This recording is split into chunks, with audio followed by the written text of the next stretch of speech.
Hello' নমস্কাৰ মাই dear friends. আজি ভাগিনতে কমলা সানিব লৈছে। এয়া কলপাতত কমলা কাটি দি পেলাই জলকীয়া দি সানিবলৈ যা যোগাৰ কৰি আছে। কমলা চাটনি আপোনালোকে খাই ভাল পায়নে? আমিও খাই ভাল পাওঁ। বেটা আৰু ভাগিন দুজনী আৰু সিহঁতৰ বিশেষকৈ ছোৱালী দুজনীয়ে সিহঁতি গোট খাই এয়া খাব লৈছে। ডাঙৰজনী সানি আছে, সৰুজনী এনেই হাতখনে হেৰি কৰি আছে। তাৰপিছত তাই দেখাই আছে, সিজনীয়ে কাটি আছে, সেয়া ধনিয়া কাটি আছে লগত।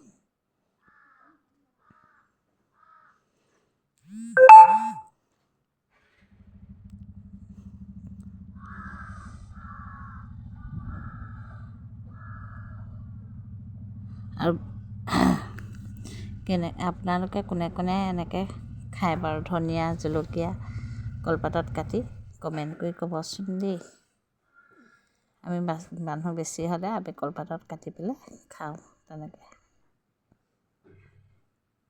কাৰোবাৰ বাৰু জিভা পানী পৰিছেনে নে নাই পৰা? কিছুমানৰ টেঙা দেখিলে জিভা পানী পৰে, হয়নে নহয়? কথাটো কমেণ্ট কৰি ক'ব আকৌ দেই, পাহৰি নাযাব।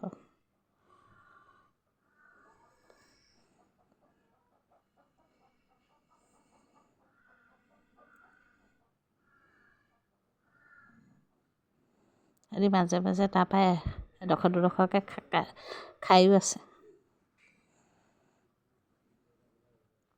এয়া বাহিৰলৈ লৈ গৈছে, ৰ'দত বহি খাইছে গোটেইকেইজনে গোট খাই।